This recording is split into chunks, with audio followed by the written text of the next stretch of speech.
का आतंक नहीं रहेगा। मैं कानपुर रहने लगा, जब भी आता था तो अन्याय देख करके मन मसोस के रह जाता था कि यार इस धरती पर हम लोग पैदा हुए, इस तरह से आतंक बढ़ रहा है। और जिस तरह से आतंक बढ़ रहा है, जिस तरह से सत्ता के खिलाफ भय हो रही है, अगर हम नहीं खड़ा होंगे तो आने वाले नौजवानों का क्या होगा, आने वाले समय का क्या होगा।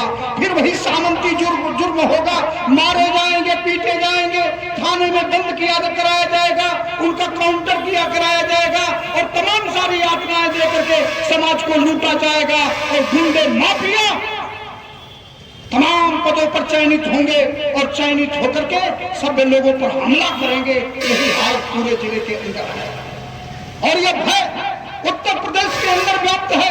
हमने अभियान चलाया था, मन बना लिया था कि जीवन एक बार मिला है, आदमी पैदा होता है और मरता है, लेकिन वह व्यक्ति जो समाज के लिए मरता है वह जिंदा रहता है और जो मर करके जाता है उसके दूसरे दिन ही उसको लोग भुला जाते हैं। नौजवानों, यह दोहरी घाट की धरती क्रांतिकारी धरती है। जब देश में कहीं जाओगे तो मधुबन की क्रांति का नाम पूरे देश में सीना फाड़ के लिए जाता है और जब मधुबन की बात करोगे तो मऊ का नाम आ जाता है।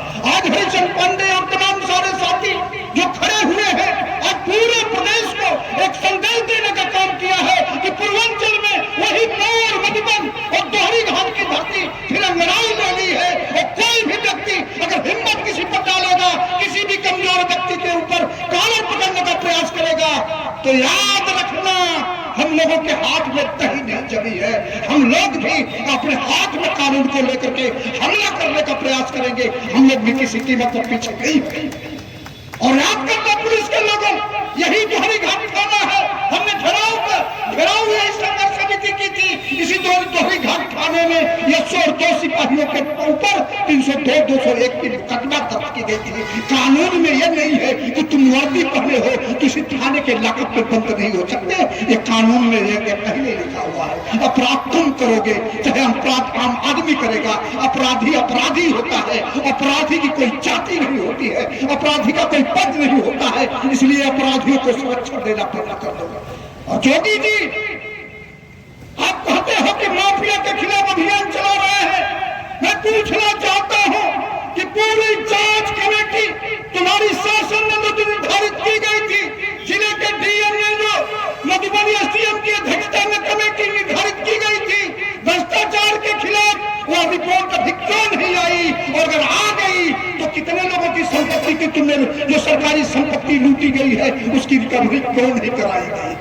ये दोहरी घाट टाउन एरिया के अंदर जो लूट हो रही है, ये सरकार की संपत्ति जो आम आदमी के कल्याण के लिए आई है, जो आम आदमी के सड़क बनाने के लिए आई है, जो आम आदमी की नाली बनाने के लिए आई है, तमाम गरीब विधवाएं जो विधवा पेंशन के लिए भटक रही है, उनके लिए कोई सहारा नहीं है। उनको भ्रष्टाचार करके तुम उनको विधवा पेंशन नहीं बनाते हो, वृद्धा पेंशन नहीं बनाते हो, बेरोजगारी को तुमने खत्म कर दिया। और तमाम सारे सवालों को लेकर के आज नहीं लड़ोगे तो आने वाले कल का क्या होगा? और जब इतिहास पूछेगा तो ये कहेगा कि जब देश के आंदोलन चल रहा था, संविधान बचाने की आंदोलन चल रहा था, नौजवान जो शिक्षा हासिल कर रहा है उसके रोजगार का आंदोलन चल रहा था, बेरोजगारी तेजी से बढ़ रही थी, लोग भूखे सड़कों पर मर रहे थे, तो जो नौजवान थे जिनकी मां ने दूध पिलाया था, जिनके सुरगों में क्रांति का ज्वाल भर रहा था, वो सड़कों पर क्यों नहीं आएंगे? आने वाले में लोग यही कहना शुरू कर देंगे क्या भारत की वो आजाद मां तो बाजिल हो गई है, उसने होनहार बच्चा नहीं पैदा किया है जो सड़कों पर अपना खून भी आम जनता के कल्याण के लिए दे सके। हमको खुशी होती आज मैं बहुत खुश था कि 15 वर्ष के बाद आज मुझे जेल जाना पड़ेगा। मुझे अपार खुशी हुई थी कि नौजवानों को मैं दिखाना चाहता था कि जिस जेल से डरते हो उसी जेल में लोकमान्य तिलक भी बंद थे और गीता का भाष्य लोकमान्य तिलक ने जेल के अंदर से किया था। नेहरू भी जेल के अंदर बंद थे और नेहरू ने डिस्कवरी ऑफ इंडिया जेल के अंदर से लिखा था। डॉक्टर लोहिया भी जेल के अंदर बंद थे और जो डॉक्टर लोहिया ने भी सड़कों पर बेरोजगारी के खिलाफ लड़ा था। आज इस देश के अंदर एक अभियान चला रहा है और दूसरा अभियान बिहार से शुरू हुआ। एक तरफ उत्तर प्रदेश के अंदर, उत्तर प्रदेश के रहने वाले लोगों जब गरीब लोग अपने बच्चों को पढ़ा रहे हैं कि मेरा बच्चा बुढ़ापे का सहारा बनेगा, उत्तर प्रदेश में सारी की सारी सब नौकरियां ठेकों पे दी जा रही है। जो 50,000 मिलना चाहिए उसको 8,000 10,000 पर काम दिया जा रहा है। और एक तरफ बिहार में चुन चुन के भर्तियां निकाली जा रही है। अभी 4 लाख से ऊपर नौजवानों को उत्तर प्रदेश से भी तमाम सारे नौजवानों को नौकरी दे दी गई। लेकिन जोगी जी क्या मत खोले हो नौकरी खाने के लिए? क्या यह मठ नौकरी खाने के लिए है? क्या यह सत्ता नौजवानों की नौकरी पर डाका डालने के लिए है? क्या यह सत्ता बनी है अदानी की जेब भरने के लिए सत्ता बनी है? क्या यह सत्ता बनी है नौजवानों के रगों के खून को निचोड़ने के लिए सत्ता बनी है? क्या सत्ता इसलिए बनी है कि आम आदमी बीमार है उसको सही दवा ना हो सके? क्या आम सत्ता इसलिए बनाकर रखे हो? इसलिए मेरे साथियों मैं कहना चाहता हूं कि लोग पूछते थे किसकी सरकार में धरना हुआ है, देख लो योगी की सरकार में धरने पर खड़ा हुआ है। योगी की सरकार में धरने पर खड़ा हुआ हूं और यह कहना चाहता हूं कि अगर यह दोहरी घाट थाना अन्याय और आतंक नहीं बंद किया तो मुझे ऐलान तो करना पड़ेगा कि जो सरकारी गाड़ी है वो सरकार ने दिया है, जनता के कल्याण के लिए दिया है। ये जो 100 की कुर्सी दी गई है वो जनता के कल्याण के लिए दी गई है। और उसके बाद हम ऐलान करेंगे कि डाकू को सरकारी गाड़ी से चलने का कोई अधिकार नहीं है, सरकारी कुर्सी पर डाकू को बैठने का कोई अधिकार नहीं है। इसके बाद हमारा ऐलान अब होगा, आर पार का संघर्ष होगा। देखेंगे तुम्हारी लाठी और गोली में कितना दम है, हम देखेंगे, मुकाबला करेंगे, किसी कीमत पर पीछे नहीं हटेंगे। अब मैं चाहूंगा कि समय बहुत हो गया है, हरिश्चंद्र पांडे जी आए और अपनी बात रखें और आज के कार्यक्रम की यही से समापन की घोषणा करें। जन संघर्ष समिति का संयोजक क्या कार्यक्रम था? कार्यक्रम था दोहरी घाट में भ्रष्टाचार के खिलाफ आज 1 दिवसीय धरना।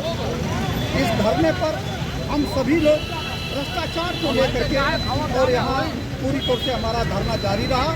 और एसडीएम महोदय आए, उनको ज्ञापन दिया गया है, इस शर्त पर ज्ञापन दिया गया है कि चाहे वो ब्लॉक का भ्रष्टाचार है, मुख्यमंत्री एक तरह से जिस तरह से भ्रष्टाचार में जो संपत्ति खड़े कर लेते हैं लोग, उनकी संपत्ति जब्त करते हैं और उनके खिलाफ कार्रवाई करते हैं। यही दोहरी घाट ब्लॉक में 10 से 12 करोड़ रुपए का गबन हुआ है और पूरी तौर से फाइल होने के बावजूद भी अभी तक कोई वैधानिक कार्रवाई नहीं हुई। और नहीं तो आवाज उठाने वाले हरिंदर राय पत्रकार के ऊपर हमला करके इनकी माइक तोड़ लिया गया, इनके ऊपर हरिजन नाम सवड़ लगाया गया, जिसका हम लोग घोर निंदा करते हैं। और प्रशासन से कहना चाहते हैं कि इस तरह से अगर अनैतिक कार्रवाई होती रही तो आज तो हम धरना देने आए हैं, लेकिन कल तो हम दोहरी घाट थाने को जाम करके हम किसी कीमत पर प्रशासन की गुंडाई को चलने नहीं देंगे। उपजिलाधिकारी महोदय के द्वारा क्या आश्वासन मिला आपको?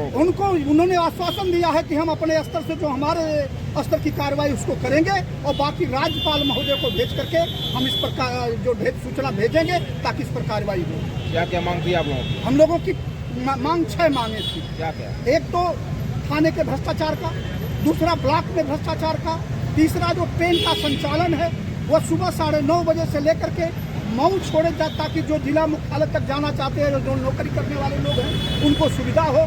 दोपहर की तो ट्रेन चली रही है, लेकिन 4 बजे वहाँ से ट्रेन चले और 5 बजे ताकि सही ढंग से संचालन हो। और इसके बावजूद जितने भी पहले डगरे थे जो इस पार से उस पार लोग जाते थे, जो खेती किसानी या बाजार करने लगाते थे, यही बगल में दोहरी घाट में पत्नी के से लेकर के और उधर सरया तक आने जाने वाले लोग पूरी तौर से बाधित हो गए हैं। आज वो आ जा नहीं सकते हैं। यही लोहरपुरवा, यही टिकरी और तमाम सारे गाँवों के लोग, वो जो डगरा था उसको खत्म कर दिया गया है और पूरी तौर से ब्रेकेट रोक दिया गया है। वहाँ के लोगों के खेती किसानी करने वाले लोग या किसान बाजार में अपनी फसल लेकर के आने से पूरी तौर से परेशान है। 10-12 किलोमीटर का चक्कर लगाना पड़ रहा है। इतनी विकट समस्या हो गई है कि रेलवे से मांग हमारी है कि अंडरपास बना करके यहाँ के लोगों की जन्य समस्याओं का समाधान किया जाए। और इंसान के तरह इंसान की हिफाजत की बात सोच करके आवाम के साथ लड़ करके इस सरकार को उठाट देंगे। यह सरकार ने 2 करोड़ नौकरी हर साल देने की बात उन्होंने कहा था। कब कहा था? 2014 में कहा था कि 2 करोड़ नौकरी हर साल देंगे। आज क्या ये कर रहे हैं? 2 करोड़ नौकरी नहीं बल्कि सारी कंपनियां बेच रहे हैं।